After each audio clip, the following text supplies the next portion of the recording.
حول ولا قوة إلا بالله العلي العظيم. حسبنا الله ونعم الوكيل، نعم المولى ونعم النصير. أعوذ بالله السميع العليم من الشيطان اللعين الرجيم. بسم الله الرحمن الرحيم. الحمد لله الذي لم يتخذ ولدا ولم يكن له شريك في الملك ولم يكن له ولي من الذل وكبره تكبيرا.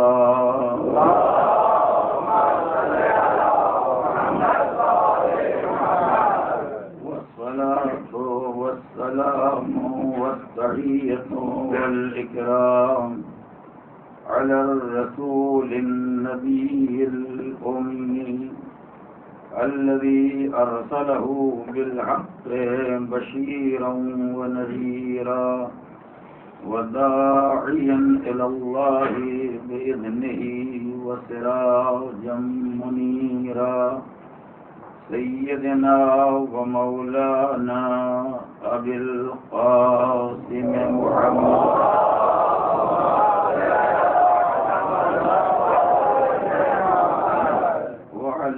أهل بيته الطيبين الطاهرين الغر الميامين المعصومين الذين أذهب الله عنهم الرجس وطهرهم تطهيرا.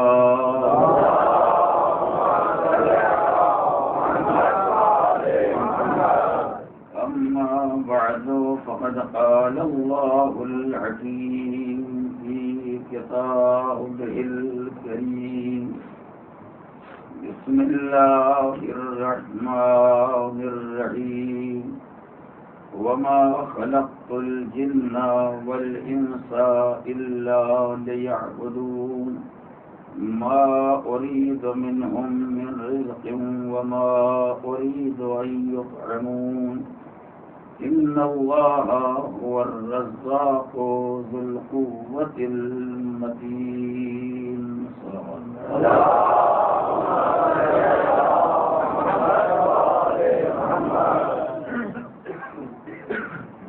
ہم نے انسان اور جنات کو صرف اپنی عبادت کے لیے پیدا کیا. ہم نہ ان سے کسی رزق کے طلبگار ہیں اور نہ یہ چاہتے ہیں کہ ہمارے بندے ہمیں کچھ کھلائیں. بے شک رزق دینے والا صاحب قوت و قدرت صرف پروردگار ہے، اس کے علاوہ کوئی نہیں. 1416 ہجری کے آغاز کے ساتھ مرکز حسینی کا یہ سلسلہ مجالس عشرہ محرم الحرام سے متعلق، جس کا آج آغاز ہو رہا ہے. ان مجالس کا بنیادی نقطۂ گفتگو خصائص عبادات. گزشتہ مجالس میں بطور تمہید یہ بات آپ کے سامنے گزارش کی جا چکی ہے کہ دنیا نے ہر چیز کی قدر و قیمت کا کسی نہ کسی مقدار میں اندازہ کیا ہے. اگر نہیں پہچانا تو قدر بندگی. عبادات کو انسان نے ایک رسمی طریقہ کار بنا لیا اور اس کی روح، اس کے جوہر اور اس کی حقیقت سے ناآشنا ہو گیا.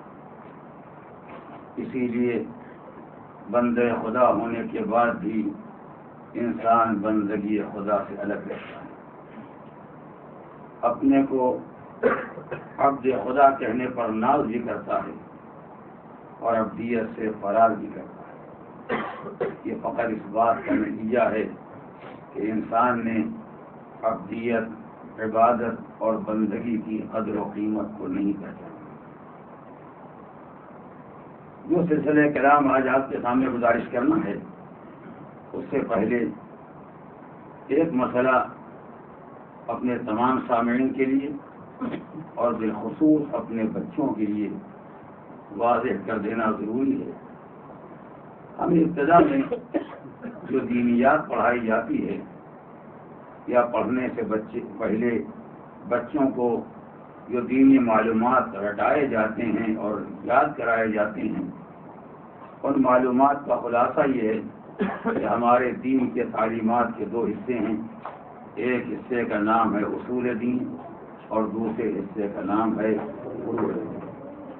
اصول دین ان عقائد کا نام ہے جن پر انسان کے دین کی بنیادیں قائم ہوئی ہیں: توحید پروردگار، عدل الہی، نبوت انبیاء، امامت ائمہ طاہرین اور اعتقاد معاد و قیامت۔ یہ وہ بنیادی عقائد اور نظریات ہیں کہ جن پر دین کی عمارت قائم ہوئی کہ اگر دین کسی درخت کا نام ہے تو یہ عقائد اس کی جڑ ہیں، اور اگر دین کسی عمارت کا نام ہے تو یہ عقائد اس کے سنگ بنیاد ہیں۔ اس کے بعد دوسرا مرحلہ، تعلیمات کا دوسرا حصہ، جسے فروع دین سے تعبیر کیا جاتا ہے، اصل جڑ کے معنی میں اور فرع شاخ کے معنی میں۔ لہذا بچوں کو یہ تعلیمات یوں ہی یاد کرائے جاتے ہیں کہ دین کی جڑیں 5 ہیں اور دین کی شاخیں 6 ہیں یا 10 ہیں، جیسی بھی دینیات پڑھائی گئی ہے۔ لیکن اس مقام پر ایک مسئلہ قابل وضاحت ہے، اور وہ یہ ہے کہ اصول دین میں وہ عقائد اور نظریات شامل ہیں جن کا تعلق انسان کے ذہن، دل، دماغ اور فکر سے ہے، اور فروع دین میں وہ سارے احکام شامل ہیں جن کا تعلق انسان کے اعمال، انسان کی زندگی اور انسان کے رہن سہن سے ہے، چاہے وہ زندگی انفرادی زندگی ہو، چاہے وہ زندگی اجتماعی زندگی ہو، مسئلے کا تعلق اخلاقیات سے ہو یا اقتصادیات سے ہو یا سیاسیات سے ہو۔ یہ سارے مسائل اور سارے احکام وہ ہیں جو دائرہ فروع دین میں شامل ہیں۔ فکری مسائل کا نام ہے اصول دین، عملی مسائل کا نام ہے فروع دین۔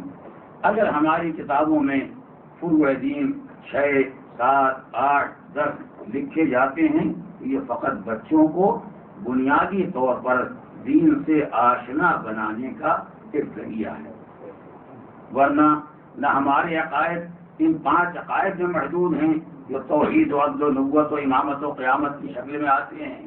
اس کے علاوہ بہت سے عقائد ہیں جن کا ماننا ہر مسلمان کے لیے ضروری ہے، اور نہ ہمارے فروع دین ان 6 یا 10 چیزوں میں محدود ہیں، بلکہ دین کے جتنے احکام ہیں، دین کے جتنے عملی مسائل ہیں، ان سب کا تعلق فروع دین سے ہے۔ صرف فروع دین میں بطور مثال جو باتیں بیان کی جاتی ہیں، یہی وہ باتیں ہیں جن کو عبادات کہا جاتا ہے، یعنی وہ پورا حصہ معاملات جو عبادات سے کہیں زیادہ ہے، اس پورے حصے کو اس شمار میں نظر انداز کیا گیا بچوں کے ذہن کی صلاحیت کو دیکھتے ہوئے۔ لیکن اس کے معنی یہ نہیں ہے کہ فروع دین کا دائرہ انہی 10 چیزوں میں محدود ہو گیا، اول نماز، دوسرے روزہ، تیسرے حج، چوتھے زکوٰۃ، خمس جہاد، امر بالمعروف، نہی عن المنکر، اولیاء خدا سے محبت اور دشمنان خدا سے برات اور بیزاری۔ یہ 10 چیزیں جو عام طور سے کتابوں میں لکھی جاتی ہیں اور پڑھائی جاتی ہیں، یہ شعبہ عبادات ہے، ورنہ فروع دین کا دوسرا شعبہ جس کو شعبہ معاملات کہا جاتا ہے، یہ اس سے کہیں زیادہ طویل ہے اور کہیں زیادہ وسیع ہے۔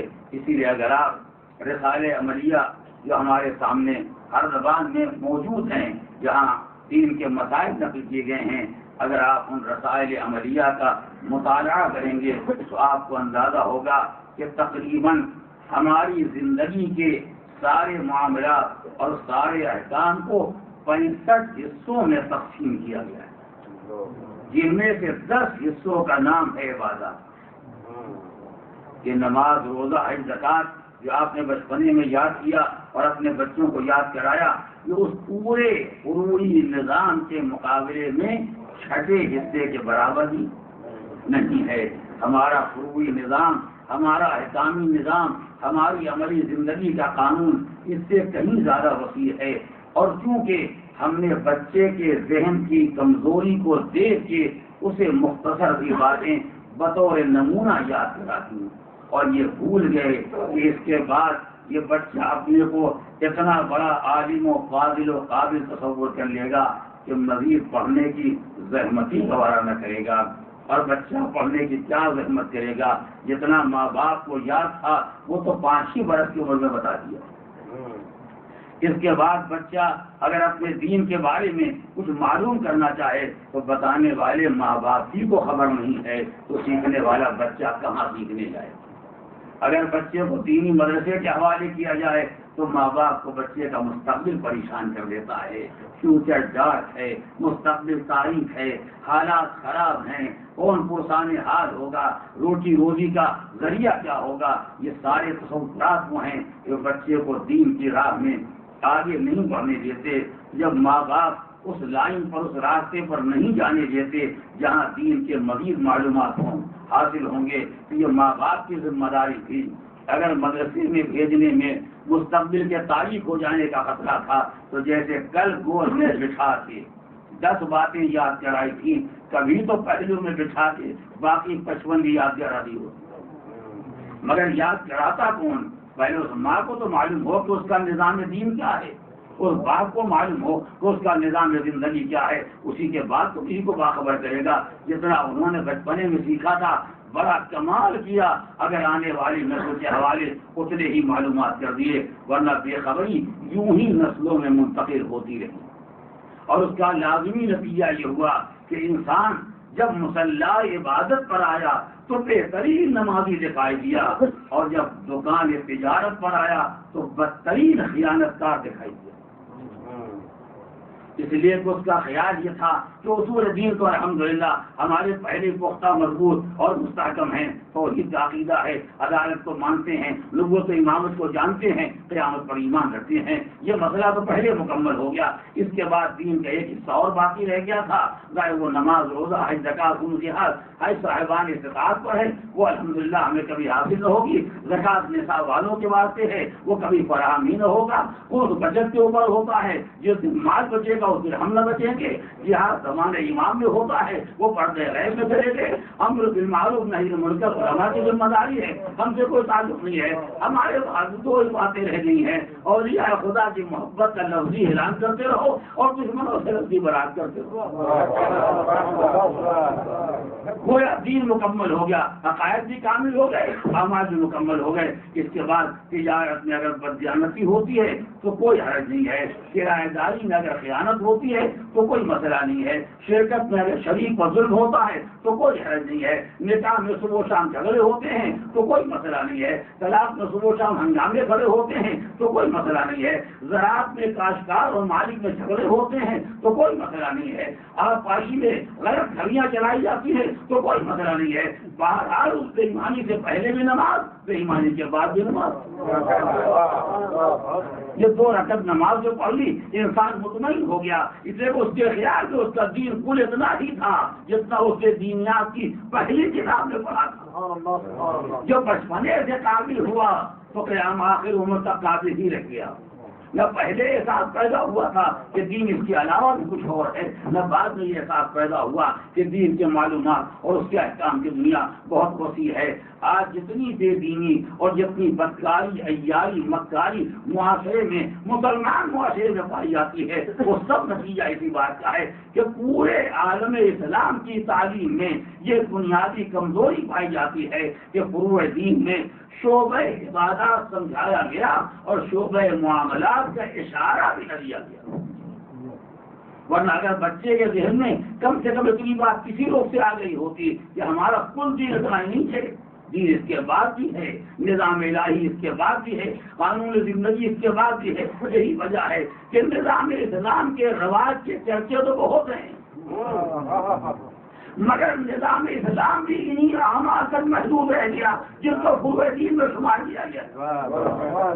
میں نے لفظ کہا کہ توجہ نہیں فرمائی ہے۔ میں چاہتا ہوں اس مسئلے کو آپ محسوس کریں۔ اب یہ کہ دنیا کی وہ ساری مسلمان حکومتیں جو نظام اسلام کو رائج کرنا چاہتی ہیں، ان کے یہاں بھی رواج نظام اسلام کے معنی یہی ہے کہ اگر کوئی مسلمان نماز نہیں پڑھتا تو اسے مار کے نماز پڑھوا دی جائے، اگر کوئی زکات نہیں دیتا ہے تو اسے زکات حاصل کر لی جائے۔ وہ اس کے معنی ہے کہ پھر نظام اسلام نماز و زکات روز و حج کے درمیان رہ گیا۔ توجہ کریں، کیوں نظام اسلام کے رواج میں اس پر توجہ نہیں دی جاتی کہ دکان پر کیا بک رہا ہے اور کیسے بک رہا ہے؟ نظام اسلام میں اس بات پر توجہ نہیں دی جاتی کہ ریڈیو پر کیا پروگرام آ رہا ہے اور کیسا آ رہا ہے؟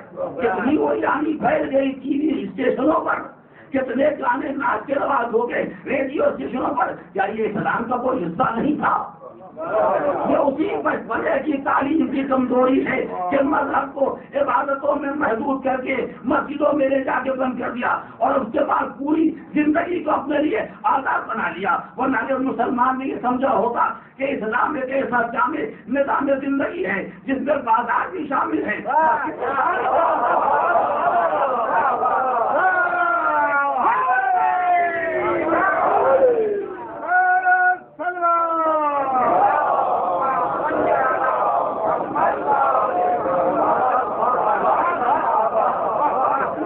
زندگی کے دائرے میں اگر عوام کے چھوٹے چھوٹے اجتماعات آتے ہیں تو اسی نظام زندگی کے دائرے میں پارلیمنٹ ہاؤس بھی آتا ہے، اسی میں گورنمنٹ ہاؤس بھی آتا ہے، اسی میں دنیا کے بڑے ادارے بھی آتے ہیں۔ سب کو نظام دین کا پابند ہونا پڑے گا، مگر یہ بات نہ پیدا ہو سکی اور ہر مسلمان مطمئن ہو گیا الحمدللہ ہم دین کے پابند ہیں، الحمدللہ معاشرہ دین کے راستے پر تیزی سے آگے بڑھتا جا رہا ہے۔ اس لیے کہ مسجدوں کی تعداد بڑھ گئی، جماعتوں کا مجمع بڑھ گیا، زکات کا مالک اچھا ہو گیا، حج میں جانے والوں کی تعداد بڑھ گئی، گویا دین ترقی کر لیا۔ اس کے بعد جو جہاں ہو رہا ہے وہ سب ہونے دو۔ یہ دین کے ناقص معلومات کا وہ اثر تھا جو بچپنے سے بڑھاپے تک باقی رہ گیا، اور یہ کوئی حیرت کی بات نہیں ہے عزیزو۔ جب بچپنے کے تعلیمات خراب ہوتے ہیں تو یہ خطرہ رہتا ہے کہ اس کا اثر بڑھاپے تک رہ جائے گا۔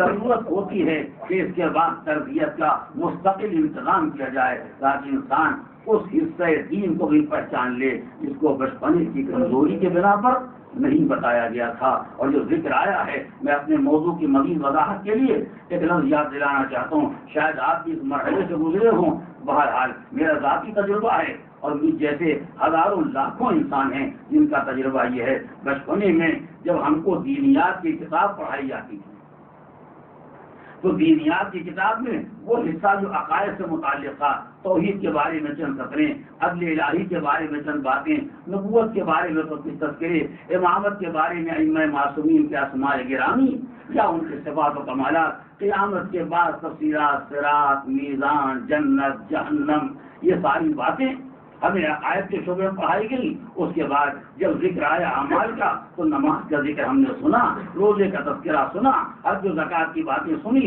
ان کو جہاد کے تذکرے پڑھے۔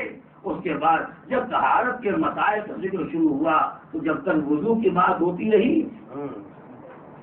ہمیں پڑھایا گیا، ہمیں وضو کی ترکیب بتائی گئی، وضو کا طریقہ بتایا گیا، وضو کب واجب ہوتا ہے، کب تک رہتا ہے، کب ٹوٹ جاتا ہے، کب ختم ہو جاتا ہے۔ مگر جیسے ہی بحث غسل شروع ہوئی، اسلام میں کتنے غسل واجب ہیں، یہ غسل کیسے واجب ہوتے ہیں، مردوں کے لیے کون سے غسل ہیں، عورتوں کے واسطے کون سے غسل ہیں، وہ کن حالات میں واجب ہوتے ہیں، یہ کن حالات میں واجب ہوتے ہیں، جیسے ہی یہ مرحلہ آیا ہمارے استاد مرحوم خدا انہیں غریق رحمت کرے، انہوں نے فوراً 3 برس الٹ دیے۔ بچہ ہے، اس کی فطرت جستجو ہے، بچہ ہے وہ ذوق تحصیل علم اپنے ساتھ لے کے آیا ہے. اگر پروردگار نے علم کا ذریعہ دے کے نہیں بھیجا تو علم حاصل کرنے کی صلاحیت دے کر بہرحال انسان کو بھیجا.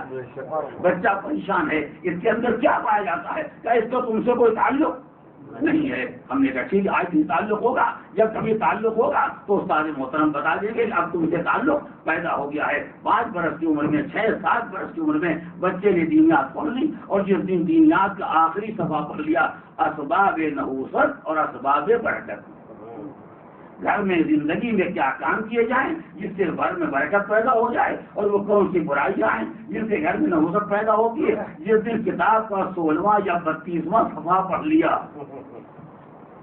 بچہ دین کے معاملے میں اتنا بڑا عالم کامل ہو گیا، تب اس کے بعد اسے دین کے معلومات کی کوئی ضرورت نہیں ہے. اور اس دن سے استاد چھوٹا تو دوبارہ استاد سے ملاقات ہی نہ ہوئی کہ وہ کسی دن بتا دے کہ ہاں اب سیکھنے کا وقت آ گیا.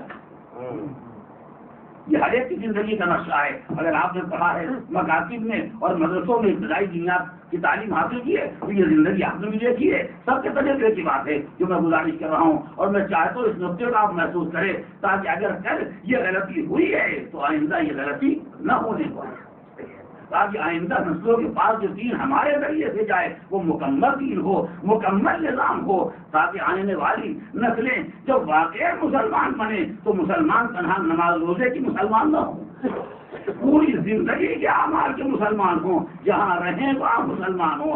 اگر زمین پر رہیں تو مسلمان، اگر فضا میں پرواز کر کے چلے جائیں تو مسلمان. ایسا نہ ہو کہ جب تک زمین پر رہیں سجدوں پر سجدے کرتے رہیں، اور جس کی فضا کی بلندیوں میں چلے جائیں اب اتنے اونچے ہو گئے کہ گویا معاذ اللہ خدا ہی پست ہو گیا اور وہ قابل سجدہ نہیں رہ گیا. یہ دین سے ناواقفیت کا نتیجہ ہے. میں ایک لفظ سے تو پہچانیے گا، یہ دین سے بے خبری کا نتیجہ ہے کہ زمین پر پیدل چلنے والے کو سجدے زیادہ یاد رہتے ہیں، اور فضا میں پرواز کرنے والا سجدہ بھول جاتا ہے. میں نے ایک دو نہ جانے کتنی مسلمان ایئر لائنوں سے سفر کیا ہے، اور سینکڑوں ہزاروں مسلمان میرے ہم سفر رہے ہیں. میں تو سال پر تقریباً سفر ہی میں رہتا ہوں. اتنے مسلمان، شاید کبھی ایسا موقع آ جائے کہ جہاز میں وقت نماز آئے اور آ کے نکل جائے اور 50، 100، 200، 250، 300، 350 مسافروں میں کوئی ایک نماز کے لکھا ہو جائے سوائے حج فلائٹ کے. اس لیے اب تو اللہ کے گھر جا رہے پتہ نہیں پلٹ کے آئیں گے کہ لہٰذا اب تو شریف ہو ہی جائیں گے، اب تو بندے خدا ہو ہی جائیں گے. اور وہی بندے خدا کیوں ہو جاتے ہیں وہ بھی یاد رکھیے گا. حج فلائٹ تو جہاں جماعتوں کی نمازیں سیکھتے ہیں کرسیوں کے درمیان، یہ کیا ذوق بندگی ہے؟ یہ کیا ذوق عبادت ہے؟ کیا احساس فرض ہے؟ کچھ نہیں ہے، نہ ذوق بندگی نہ احساس فرض. فقط ہمت اس لیے پڑ گئی ہے کہ سارا مجموعہ ایک جیسا ہے، کیونکہ خیال یہ ہے کہ پہلو میں کوئی ہندو نہیں ہے جو ٹوک دے گا، کوئی عیسائی نہیں ہے جو مسکرا دے گا، کوئی یہودی نہیں ہے جو اعتراض کر دے گا. حج فلائٹ میں سبھی تو حج کرنے والے ہیں، لہٰذا ہر حاجی صاحب کو دوسرے حاجی صاحب سے خطرہ ہے. یہ پلٹ کے کہیں گی یہ بے ایمان کہے کہ حج کرنے کے واسطے نماز تک تو پڑھی نہیں ہے، تو ٹوکنے والا پڑھنے پر کوئی نہیں ہے، نہ پڑھنے پر ٹوکنے والے. یعنی اب بھی اگر انہوں نے سجدہ کیا ہے تو ٹوکنے والے کا سجدہ کیا ہے، پیدا کرنے والے کا سجدہ نہیں کیا. مسلمان میں اسلام کے بارے میں اتنا احساس کمتری پایا جاتا ہو کہ خدا کے سامنے سجدہ کرنے میں گھبراتا ہو. کوئی بندگان خدا ہنس نہ دے، کئی بندگان خدا مسکرانا دے، کئی بندے خدا اعتراض نہ کر دے. اور کیا ان مسافروں کا ذکر ہے؟ چھوڑیے ان مسافروں کی بات، میں تو اس اسٹاف کی گفتگو کر رہا ہوں جس سے پوچھا جاتا قبلہ کدھر ہے، کہ جب جہاز رکے گا تو پکڑ لیجیے گا، کیا پریشانی ہے؟ ہمیں کا وقت نماز چلا جائے گی، ہمارا تجربہ ہے وقت نماز چلا جائے گا کہ آپ کی نماز سے ہماری سروس جس طرح ہو جائے گی. اگر کسی نے شراب مانگ لی تو کیا ہوگا؟ اگر کسی نے سگریٹ کا مطالبہ کر لیا ہم کیسے پہنچائیں گے؟ دن کو تو ہم گھر میں نماز پڑھ رہے ہیں. آپ کی نماز سے مسافروں کے لیے جس سرگرم ہوتا ہے، لہذا آپ کو اجازت نہیں دی جا سکتی ہے۔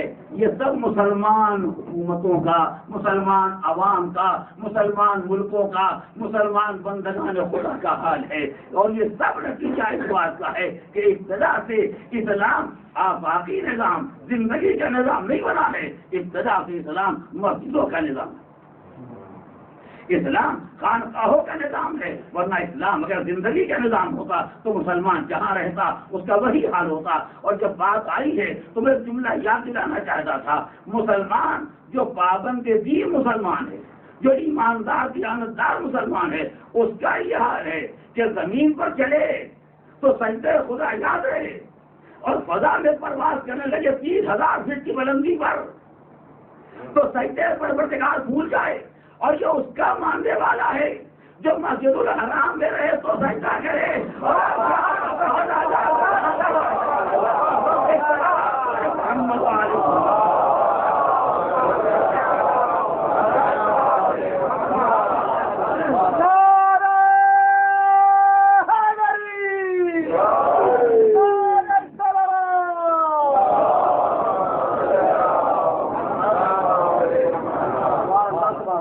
سرکار دو عالم اپنے کردار سے امت کو یہ سمجھانا چاہتے تھے، اسلام پوری زندگی کا نظام ہے، جہاں رہو گے وہیں بندگی کرنا ہے، جہاں رہو گے وہیں اطاعت پروردگار کرنا ہے۔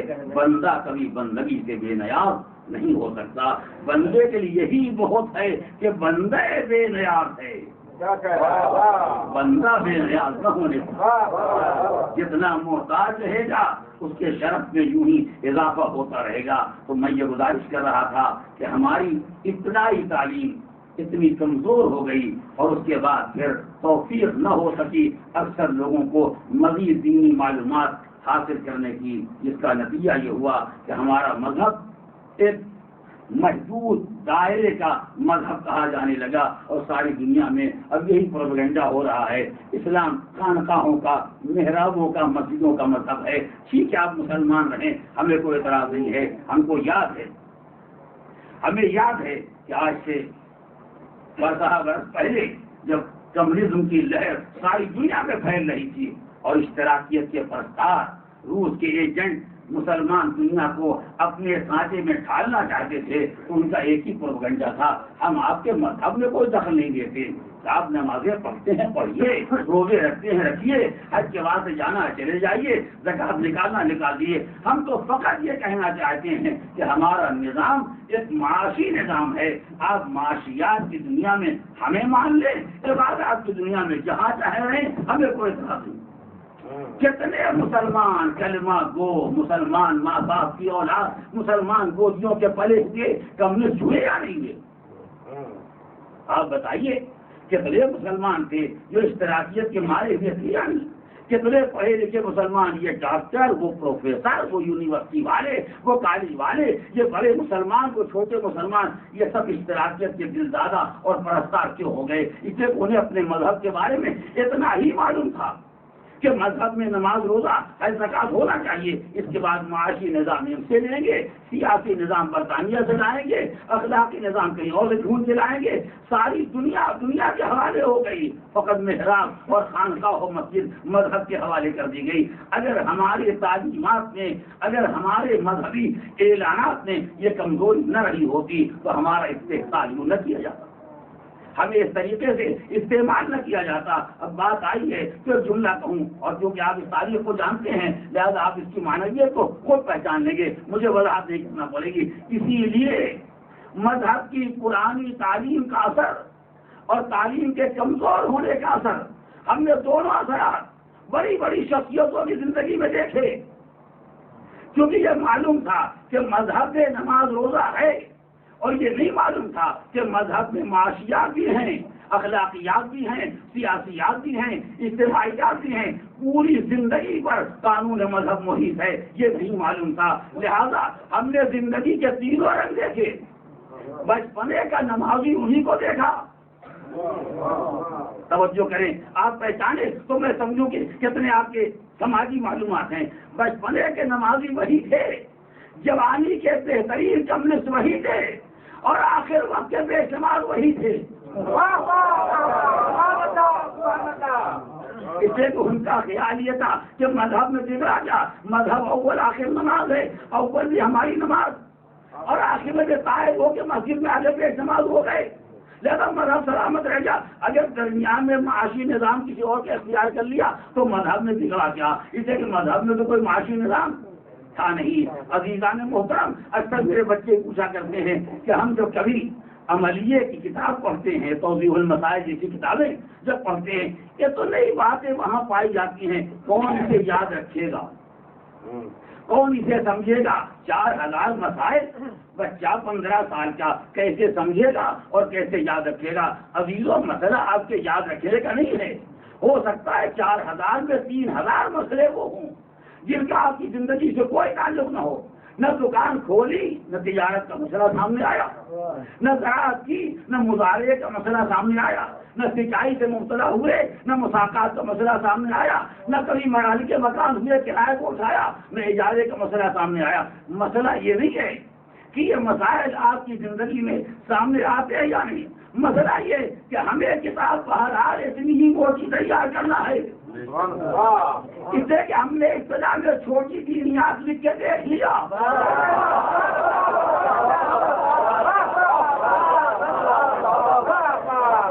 جب ہم نے بچے کے ذہن کے مطابق مختصر معلومات دے دیے تو آپ کو یہ کہنے کا موقع مل گیا کہ اسلام میں زندگی کے مسائل نہیں ہیں، ہم کو ساری زندگی کے مسائل لکھیں گے تاکہ جب کوئی اٹھ کھڑا ہو کہ یہ نیا مسئلہ پیدا ہوا ہے، اسلام میں کوئی حل نہیں ہے، تب اس سے کہنے کا موقع اب کتاب پلٹ کے دے تو مسئلے کا حل ہے یا نہیں ہے۔ علماء نے ہر دور میں اتنی موٹی موٹی فقہی کتابیں اسی لیے لکھی تھی کہ کوئی اسلام کی تعلیمات کی ہمگیری کو چیلنج نہ کر سکے، سمجھ گئے؟ تو مذہب 2 دور سے گزرا، پہلے بڑی کتابیں لکھی گئی تاکہ کوئی اسلام کے تعلیمات کو چیلنج نہ کر سکے، مگر جب تک ہمارے ہاتھ بندھے ہوئے تھے، جب تک ہمارے ہاتھ بندھے ہوئے تھے، ہمارے ہاتھ میں فقط قلم تھا، ہم نے اسلام کی عظمت کا اعلان کتابوں کے ذریعے کیا۔ جس دن طاقت ہمارے ہاتھ میں آ گئی، ہم نے اسلام کی عظمت کا اعلان انقلاب کے ذریعے کیا۔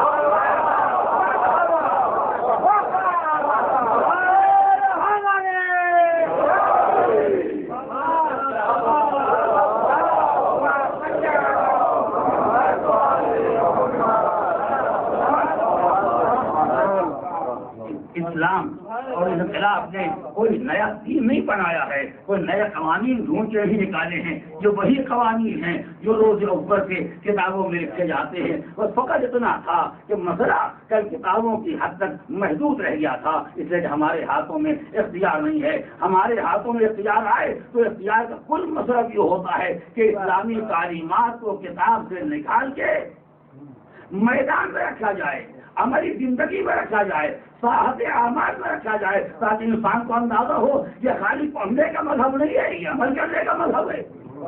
میں نے ایک لفظ کہا، آپ نے توجہ نہیں کی ہے، یہ مذہب مکمل کتابوں میں تھا۔ توجہ کریں، انقلابی انسان کا فقط کام یہ ہوتا ہے کہ جو مذہب کتابوں میں ہے اسے نکال کے میدان عمل میں لے آئے۔ اسی لیے مذہب اگر خالی کتابوں میں رہے گا تو میدان عمل سے محروم رہ جائے گا۔ ضرورت ہے کہ جب مذہب کتاب میں رکھا جائے تو اس کے پہلو میں ایسے افراد بھی رکھے جائے جو مذہب کو کتاب سے نکال کے میدان میں لے آئے۔ پیغمبر نے بلا وجہ نہیں کہا تھا کہ میں قرآن کے چھوڑے جاتا ہوں اہل بیت۔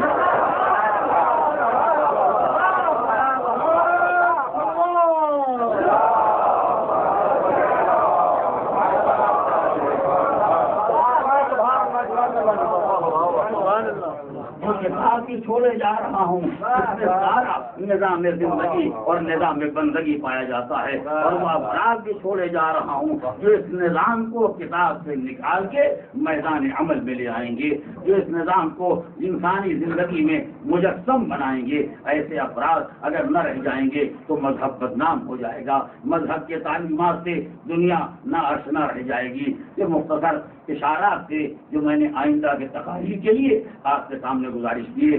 ان ساری عبادات میں جن کی قدر انسانی دنیا نے نہ پہچانی، پہلا نام آتا ہے نماز کا، جس کے بارے میں مسلمان کے ذہن میں اتنی بات پائی جاتی ہے کہ نیت کرو، کعبہ شریف کی طرف منہ کر کے کھڑے ہو جاؤ، کچھ دیر سیدھے رہو، پھر جھک جاؤ، پھر پیشانی خاک پر رکھو، اٹھو اور اس کے بعد اپنے گھر چلے جاؤ، نماز مکمل ہو۔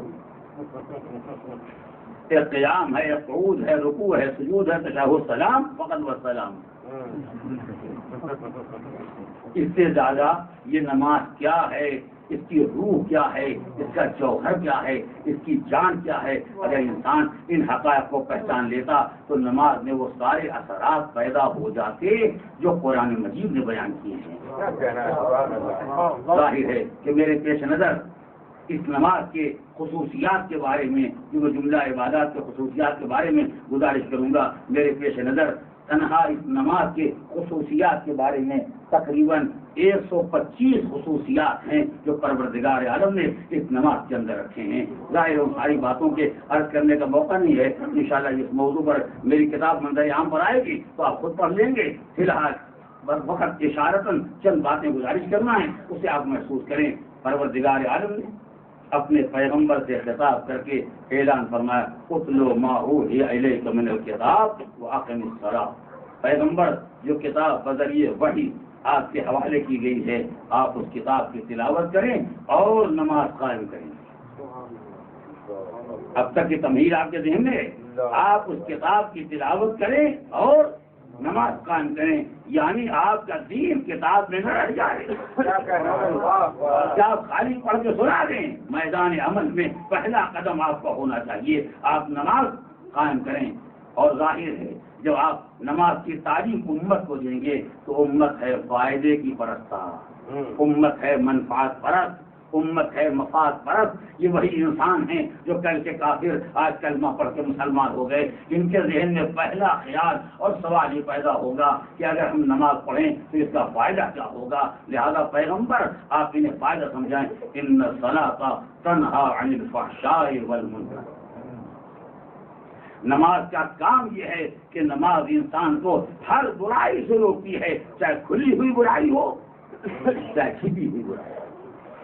ہر بے غیرتی سے روکنے والی نماز، ہر بے حیائی سے روکنے والی نماز، ہر منکر اور ہر برائی سے روکنے والی نماز۔ اب عزیزو دو ہی مسئلے باقی رہ جاتے ہیں، یا پروردگار کے اعلان کو معاذ اللہ غلط تصور کیا جائے کہ خدا یہ کہتا ہے کہ نماز برائیوں سے روکتی ہے۔ ہم نے سینکڑوں ہزاروں لاکھوں نمازی دیکھے ہیں جن کے پاس نماز ہے اور برائیاں بھی ہیں، نماز برائیوں سے نہیں روک سکی۔ تو مسلمان کے سامنے دو ہی راستے ہیں، یا یہ کہہ دیا جائے کہ پروردگار نے جو بیان دیا معاذ اللہ وہ بیان صحیح نہیں ہے، نماز میں اتنا کم نہیں ہے کہ برائیوں سے روک سکے۔ خدا نے خالی شوق پیدا کرانے کے لیے یہ کہہ دیا کہ نماز برائیوں سے روکتی ہے، اور اگر مسلمان یہ کہنے اور سوچنے کی ہمت نہیں رکھتا ہے اور خدا پر مکمل ایمان اور اعتماد رکھتا ہے تو مسلمان کو یہ کہنا پڑے گا کہ اگر برائیوں سے روک دے تو سمجھو نماز ہے۔ مسئلہ یہ نہیں ہے کہ نماز ہے اور برائی سے روکتی ہے یا نہیں، مسئلہ یہ ہے کہ اگر برائی سے روکتی ہے تو اس کا نام ہے نماز، اور اگر برائی سے نہیں روک سکتی ہے تو اس کا نام نماز نہیں۔ یعنی پروردگار عالم نے نماز کو بہترین ذریعہ بنایا ہے انسان کی زندگی کو پاکیزہ بنانے کے لیے، انسان کی زندگی کو طیب و طاہر بنانے کے لیے۔ مگر یہ کب ہوگا؟ جب نماز باہوش نماز ہو، یہ اس وقت ہوگا جب نماز بیدار ذہن کے ساتھ نماز ہو، جب نماز معرفت کے ساتھ نماز ہو، جب نماز اس کی روح اور جوہر کو پہچاننے کے ساتھ ادا کی جائے۔ اگر نماز برائیوں سے روک نہیں سکتی ہے تو اس کا راز یہ ہے کہ نماز روٹین ہے، نماز عادت ہے، عبادت نہیں ہے۔ ورنہ جس دن نماز عبادت بن جائے گی انسان سمجھ لے گا نماز کیا ہے، اس کے آداب کیا ہیں، اس کا طریقہ کار کیا ہے، اس کی روح کیا ہے، جو ہم نے پڑھا اس کے معنی کیا ہیں، جو کیا اس کا مقصد کیا ہے۔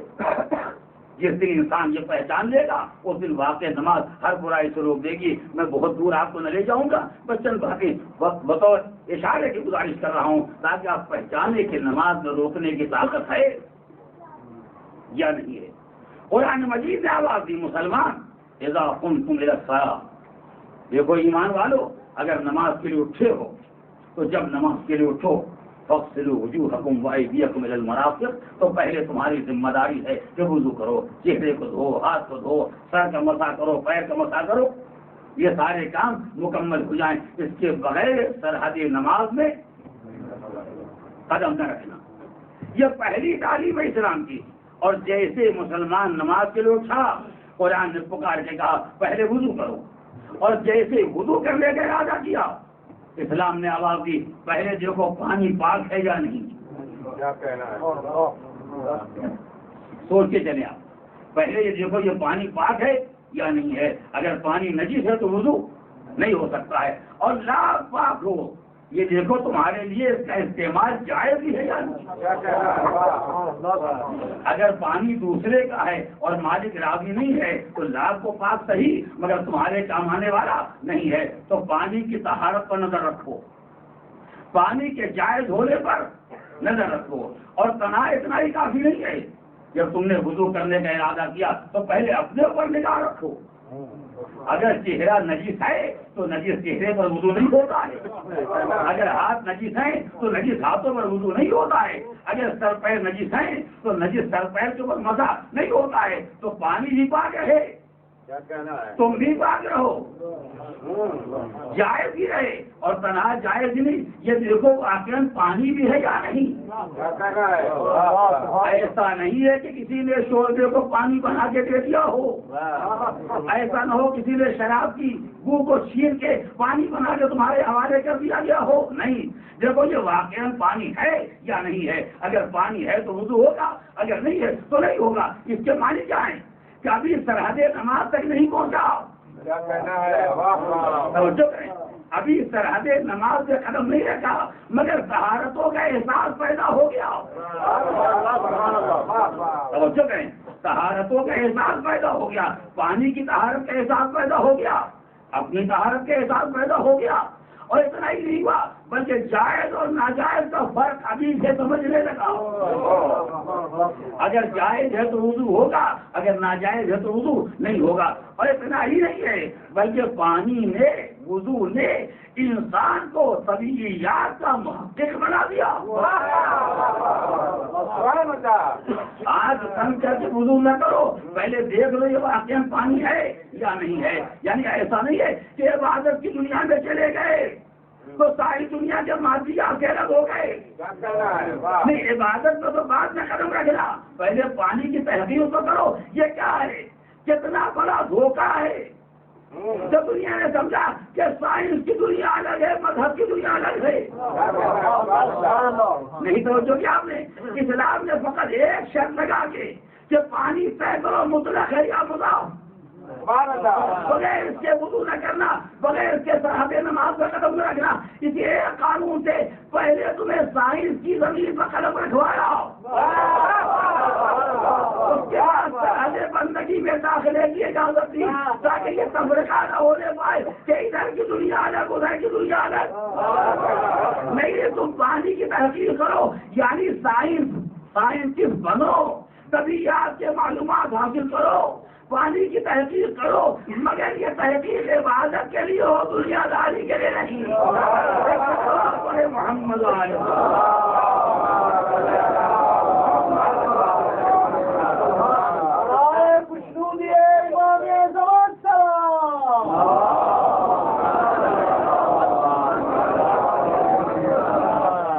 تو پہلے مرحلے پر جب انسان نے طہارت کا اہتمام شروع کیا، وضو کا ارادہ کیا، تو پاک اور نجس کا احساس پیدا ہوا، حلال اور حرام کا احساس پیدا ہوا، اپنے اور پرائے کا فرق معلوم ہوا، ذاتیات اور طبیعیات کی تحقیق کا شوق پیدا ہوا۔ اس کے بعد وضو مکمل ہو گیا تو کیا آپ کو اجازت ہے کہ آپ نماز کے لیے کھڑے ہو جائیں؟ کہا نہیں، ابھی اور سائنس کی معلومات حاصل کرو۔ خالی سامنے جو پانی رکھا ہوا ہے اسی کے بارے میں تحقیق نہ کرو کہ یہ خالص ہے کہ غیر خالص، یہ مطلق ہے کہ مضاف، نہیں، اپنی نگاہوں کو اور وسیع بناؤ، جو سامنے نہیں ہے اس کے بارے میں معلومات حاصل کرو۔ لیکن نمازی تو ہم سب آپ ہوں، لیکن یہ بات ہمارے لیے نہیں کیوں معلوم ہو رہی ہے؟ اسی لیے کہ ہم عادت کے نمازی ہیں، ہم معرفت کے نمازی نہیں ہیں۔ میں چاہتا ہوں میرے بچے معرفت کے نمازی بنے۔ اس پانی کو دیکھ لیا جو نگاہ کے سامنے ہے، اب ہم تمہارے سائنسی معلومات اس سے کچھ زیادہ بڑھانا چاہتے ہیں۔ وہ جس کو تم نے نہیں دیکھا پتہ لگاؤ وہ کدھر ہے۔ پروردگار کو نہ ڈھونڈو وہ کہاں ہے، وہ تو ہر جگہ ہے۔ اللہ نے جس گھر کو اپنا بنایا پہلے اس کی تحقیق کرو وہ کدھر ہے۔ جب تک وہ نہ معلوم ہو جائے خبردار سرحد نماز سے قدم میں رکھنا۔ کیسے سائنسی دنیا کو مذہب سے الگ کر دیا جائے گا؟ یہ معلومات کو سجدوں سے حاصل ہوں گے، سجدہ تو خود ہی پابند ہے معلومات کا۔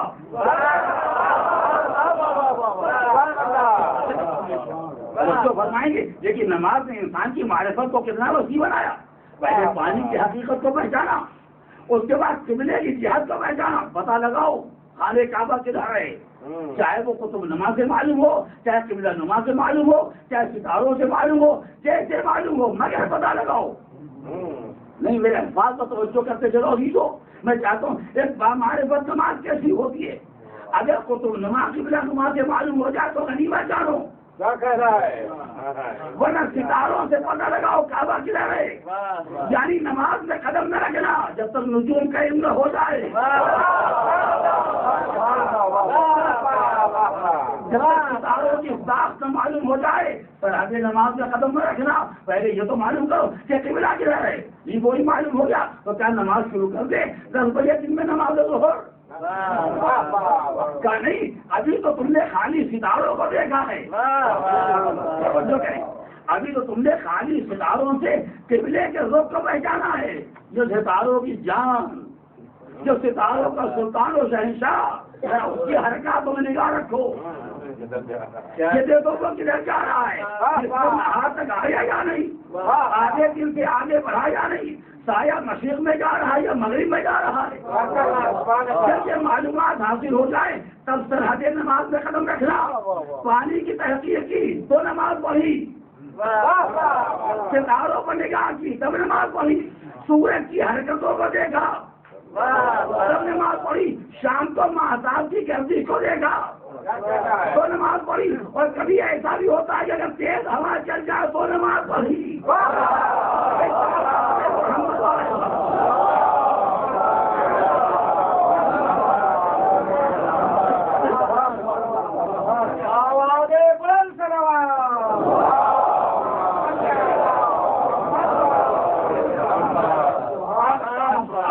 طبیعت اور عالم فطرت ہے، ہماری کوئی بندگی الگ نہیں ہے۔ اسی لیے کہا گیا جب چاند گہن ہو جائے تو نماز پڑھنا، جب سورج کو گہن لگ جائے نماز پڑھنا، جب زلزلہ آ جائے تو نماز پڑھنا، تاکہ چاند گہن بھی پہچان ہو اگر مسلمان رہنا ہے، سورج گہن پہچان ہو اگر مسلمان رہنا ہے، زلزلے کے معنی پہچانو اگر مسلمان رہنا ہے، سیاہ آندھیوں کا مفہوم پہچانو اگر مسلمان رہنا ہے۔ ساری دنیا سے الگ ہو کے مسلمان نہیں ہو سکتے، مسلمان رہنا تو یہ سب کچھ پہچاننا ہوگا۔ لوگ قبلے کو پہچانا، آفتاب کی گردش سے وقت نماز کو پہچانا، اب بھی نماز ہو جائے، کبھی اب بھی نہیں ہو سکتا ہے، یہ تو تم آسمان دیکھ رہے ہو، تو کیا آسمان پر جا کے پہنچنے کا ارادہ ہے؟ یہ تو تم نے آسمان دیکھ کے قبلہ پہچان لیا، تم نے سورج کی گردش کو دیکھ کے وقت نماز پہچان لیا، ابھی تمہاری نگاہ آسمانوں پر ہے، کیا نماز آسمان پر پڑھنا ہے؟ نماز تو زمین پڑھنا ہے، اس زمین کو بھی تو دیکھو یہ قابل نماز ہے یا نہیں؟ ایسا تو نہیں کہ نجی زمین پر سجدہ کر لو، ایسا تو نہیں کہ خفی زمین پر نماز ادا کر لو، اسے بھی دیکھنا ہوگا کہ کتنی باتیں ہیں کہ جن کے بغیر انسان سرحد عبادت سے قدم نہیں رکھ سکتا۔ اگر تفصیلات آپ نے پہچان لیے، طہارت کا اہتمام، قبلے کی تحقیق، 2 وقت کی تحقیق، 3 نماز کی جگہ کی تحقیق، 4 اس کے بعد نماز شروع ہو گئی، ابھی کہاں شروع ہو جائے گی؟ ابھی تحقیق کے بہت سے موارد باقی رہ گئے ہیں جن کے بارے میں انسان کو معلوم کرنا ہے، جن کے بغیر سرحد نماز میں انسان قدم نہیں رکھتا۔ یہ ساری باتیں وہ ہیں جو دینیات کی کتاب میں لکھی ہوئی ہیں، مگر ہمیں رٹا دی گئی، ہم نے رٹ لی، مگر ان کے مفہوم کو، ان کے جوہر کو، ان کی حقیقت کو ہم نے نہیں پہچانا۔ لہذا اسلام نے کہا ہوشیار ہو جاؤ، جب کھڑے ہو گئے خالی یہی نہیں کہ تم مسلح پر آ گئے، الحمدللہ زمین کو دیکھ لیا، آسمان کو دیکھ لیا، طیب و طاہر پانی تلاش کر لیا، پاک و پاکیزہ ہو گئے، اب جو شروع کر دی تو شروع ہی کر دی، ختم کرنے کی نوبت نہیں آتی۔ مڑ کے دیکھا اگر آپ حضرات فرمائے تو کچھ اور اضافہ تو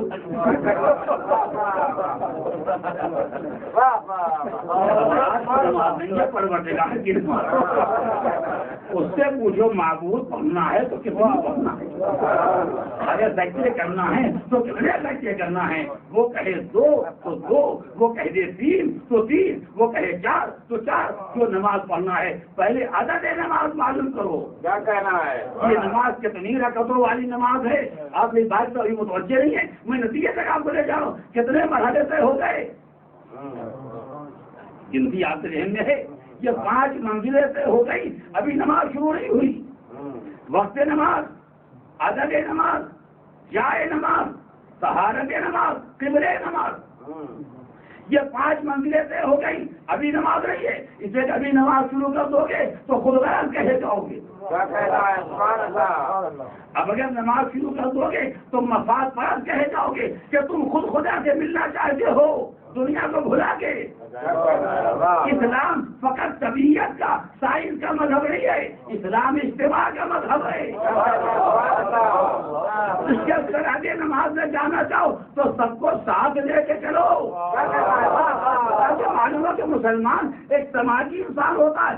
آواز حی علی الصلاۃ، حی علی الفلاح، حی علی خیر عمل، تم بھی آ جاؤ، تم بھی آ جاؤ، بلند آواز سے کہو تاکہ دور والے بھی آ جائے۔ اور جب سب کو آواز دے لی تو یہ سمجھ لینا کہ جتنا حق تمہارے پر سماج کا ہے اس سے زیادہ حق قریب والوں کا ہے۔ بلند آواز سے سب کو بلاؤ، آہستہ آواز سے قریب والوں کو دعوت دو۔ توجہ کریں، اس بلند آواز سے سب کو پکارنے کا نام ہے نماز، آہستہ آواز سے گھر والوں کو، پاس والوں کو دعوت دینے کا نام ہے اقامت۔ وہ ہو گئی اذان، یہ اقامت، اتنی منزلیں طے ہو گئی، تب مسلمان نے سرحد نماز میں قدم رکھا۔ پھر میں اپنی بات کو دہراؤں گا تاکہ آپ نتیجوں کو پہچانے کہ اتنی منزلیں طے کی مسلمان نے ایک نماز تک پہنچنے کے واسطے۔ منزل طہارت 1، قبلے کی منزل 2، عدد نماز 3، جائے نماز 4، وقت نماز 5، اذان 6، اقامت 7۔ جب یہ 7 منزلیں طے ہو گئی تب سرحد نماز تک پہنچا۔ میرے تو غور کریں، جب 7 منزلیں طے ہو گئی تو سرحد نماز میں قدم رکھا، اب پہچانا کہ نماز تو میرا شوق آ گیا ہے۔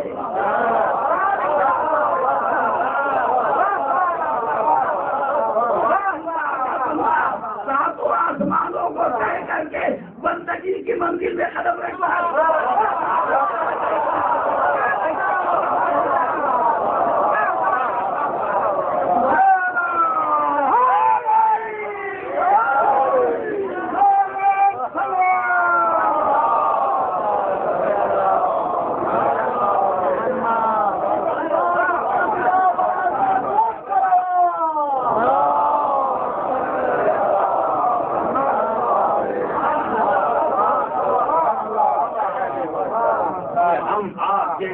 حقیر، فقیر، ذلیل اور ناچیز بندوں کی معراج ہے۔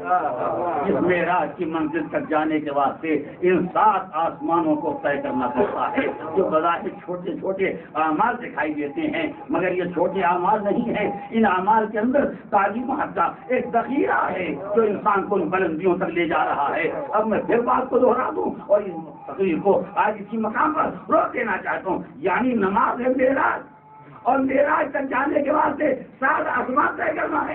یہ 7 مقدمات ہماری معراج کے 7 آسمان ہیں، مگر ان ساتوں آسمانوں کو پہچانو، تمہاری نماز معراج بنے گی اگر پاکیزہ ہو جاؤ، تمہاری نماز معراج بنے گی اگر وقت کی قدر و قیمت پہچانو، ادا کب کھدا کب، تمہاری نماز معراج بنے گی اگر اتنا ہی کرو جتنا خدا نے کہا، تمہاری نماز معراج بنے گی اگر ہر جگہ پر ہو تو، اگر کسی مقام پر ہو تو معراج نہیں ہے، جو اتنی طہارتیں پیدا کر لے اس کی نماز معراج کہے جانے کے قابل ہوگی۔ صرف تلاوت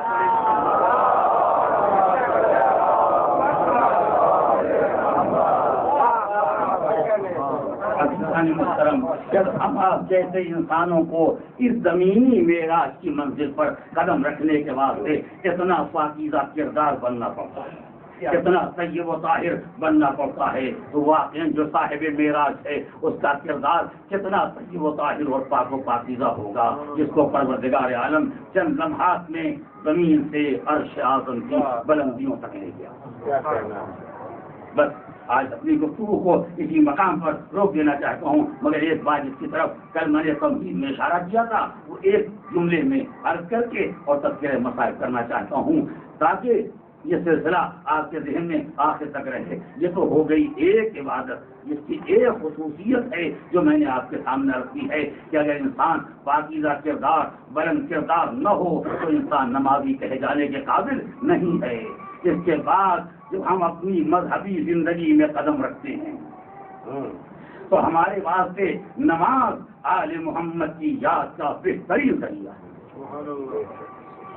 آل محمد کے تذکروں میں بہترین تذکرہ یہ نماز اور یہ عبادت الہی ہے، ان کی یاد کے لیے بہترین ذریعہ اگر کوئی ہو سکتا ہے تو یہ نماز ہے، جس کو یاد آل محمد سے دنیا والوں نے الگ کر دیا۔ ورنہ اگر انسان حقیقت نماز اور تاریخ نماز کو پڑھے تو نماز ہر لمحے پر آل محمد کے احسانات کے سامنے دنیا کو چکا دینا چاہتی ہے، اور نماز ہر لمحے انسان کو متوجہ کرنا چاہتی ہے۔ اگر میری عظمتوں کو پہچانا ہے تو ان صاحبان کردار کو پہچانو جنہوں نے ہماری عظمتوں کو چار چاند لگا دیے۔ یہ نماز آل محمد کی یاد کے لیے بہترین ذریعہ ہے۔ جب انسان حالت قیام میں قدم رکھتا ہے، جب انسان نماز میں حالت قیام میں آتا ہے تو وہ قیام اس کے سامنے آتا ہے کہ جہاں تیر برس رہے ہوں مگر نمازی کے اخلاق میں فرق نہ ہے۔ انسان کی نگاہ کے سامنے نماز کا وہ اخلاص آتا ہے جہاں بندہ مصلی پر کھڑا ہے، پیروں سے تیر نکال لیا جائے مگر درد کا احساس نہ پیدا ہوا۔ نمازی جب نماز میں منزل رکوع میں قدم رکھتا ہے تو وہ دن یاد آتا ہے جب ایک بندے خدا حالت رکوع میں تھا، سوال کرنے والا سوال کر رہا تھا، وہ اپنی انگوٹھی اس کے حوالے کر رہا تھا اور پروردگار اس کی ولایت کا اعلان کر رہا تھا۔ یہ نماز جب منزل سجدہ تک جاتی ہے تو یاد دلاتی ہے وہ سجدہ یاد کرو جب ایک نانا پیشانی خاک پر رکھی ہوئے تھا اور نواسا اس کی پشت پر تھا، آواز آ رہی تھی میرے حبیب جب تک یہ اتر نہ جائے سجدے میں کرنا۔ نماز کی کون سی کیفیت ہے جو ذکر آل محمد سے الگ ہو جائے، جو تذکرے اہل بیت سے جدا ہو جائے۔ نماز ہر حال میں اہل بیت کو یاد دلاتی ہے، نماز کی قرات اہل بیت کی تلاوت کو یاد دلاتی ہے، نماز کا ذکر اہل بیت کے ذکر کو یاد دلاتا ہے، نماز کا قیام و قعود اہل بیت کے قیام و قعود کی یادگار ہے، نماز کا رکوع و سجود اہل بیت کے رکوع و سجود کی یادگار ہے۔ اسی لیے ہم نے 3 سجدے تاریخ میں دیکھے، ایک سجدہ نانا کا مسجد میں جب نواز اور ناز برداری کا وہ مرحلہ کہ قدرت آواز دے رہی تھی میرے حبیب جب تک حسین خود سجدے تمہاری کچھ سے اتر نہ جائیں اس وقت تک تم سجدے سے سر نہ اٹھانا۔ ایک سجدہ پیغمبر کا دیکھا کہ جہاں حسین پشت نبی پر ہیں اور اس وقت تک نبی نے سر نہ اٹھایا جب تک حسین پشت پیغمبر سے اتر نہ آئے۔ دوسرا سجدہ علی کا دیکھا جب خاک مسجد کوفہ پر سر رکھا اور بندے نے بندگی کا حق ادا کر دیا، اب جو سر اٹھا تو اس عالم میں کہ سر اقدس دوبارہ ہو گیا، مغز سر زخمی ہو گیا، بندے خدا خاک مسجد کو زخم سر پر رکھتا جا رہا ہے اور آواز دے رہا بسم اللہ وباللہ وفی سبیل اللہ وعلی ملت رسول اللہ۔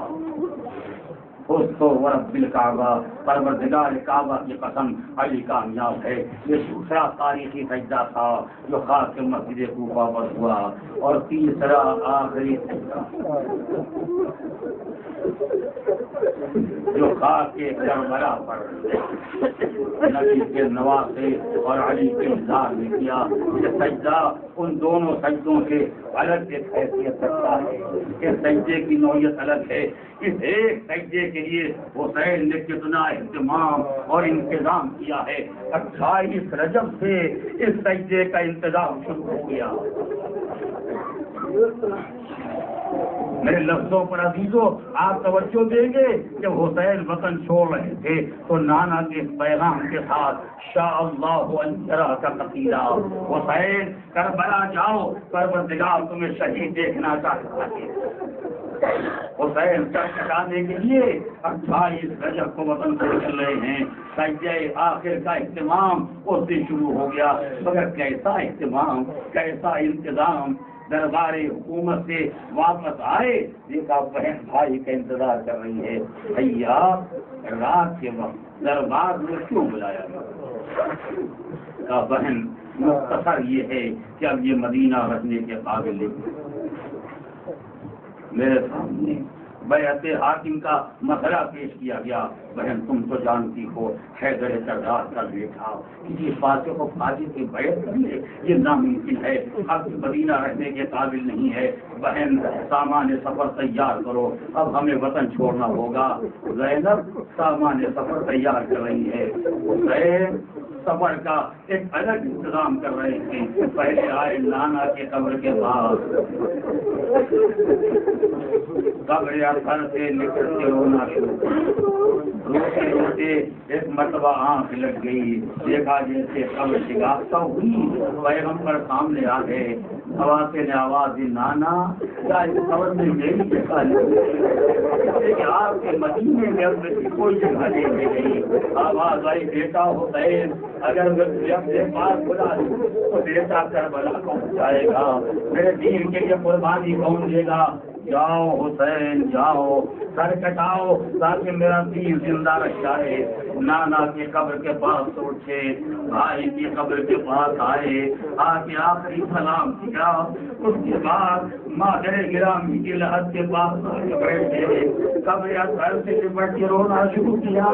ساتھی روتے رہے مگر نانا کا حکم مجبور کر رہا ہے۔ حسین اٹھے اور اٹھتے اٹھتے آواز دیا السلام علیکم یا اماں۔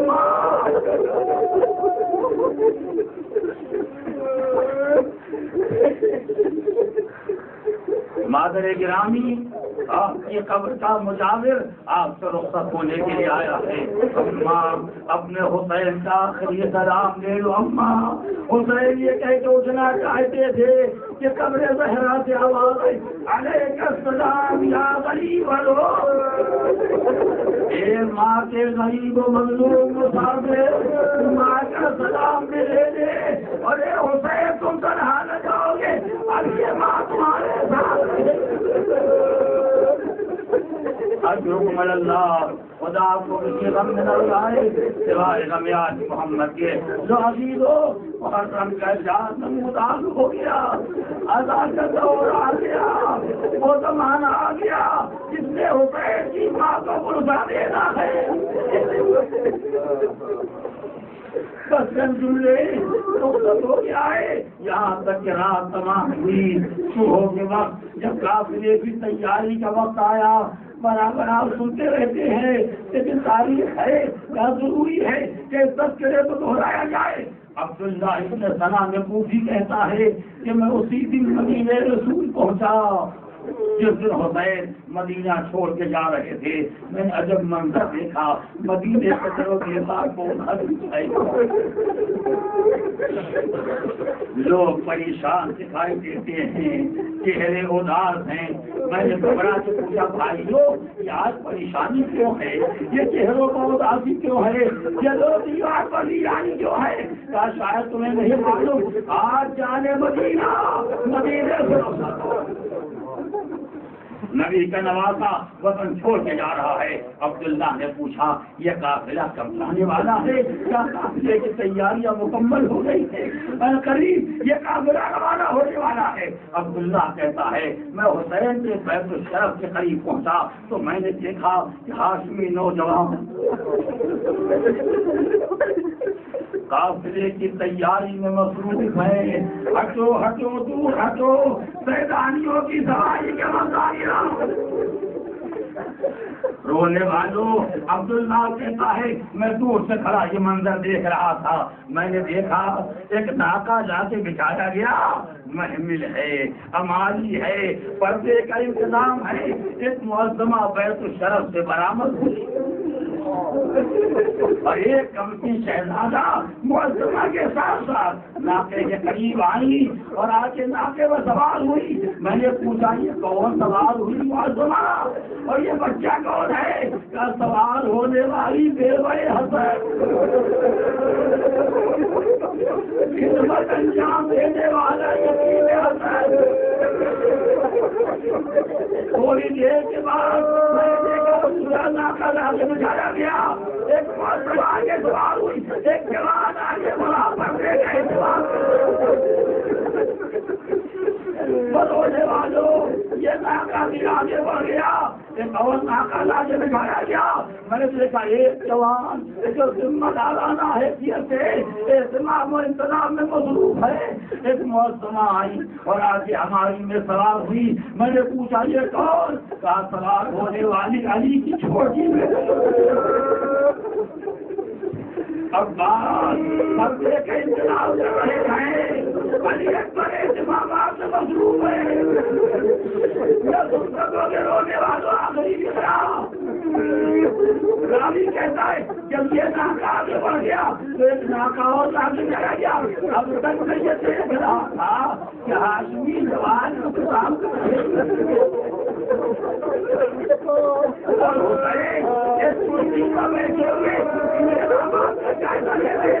لیکن میں دیکھا ایک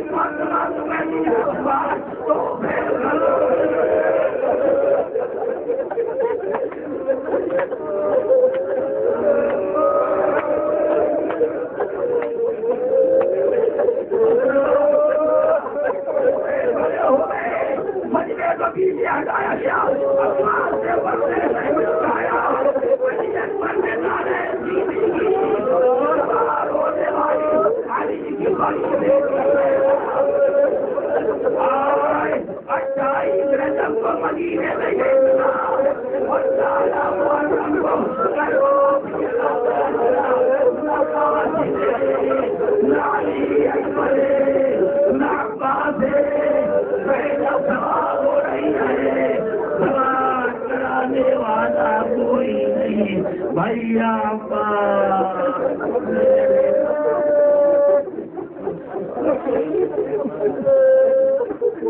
سيعلم الذين ظلموا أي منقلب إنا لله وإنا إليه راجعون إلهي بحق الزهراء وأبيها ومعيها بارے لہا جملہ مومنین کو اعمال صالحہ کی توفیق، جو بیمار ہے بحق بیمار کربلا انہیں شفاء کامل و عاجل، جو مشتاق حج زیارات انہیں حج و زیارات کی مشرف، پرچم اسلام کو سربلند فرما، پرچم کفر و شرک و نفاق کو سرنگو، انقلاب اسلامی کی حفاظت فرما،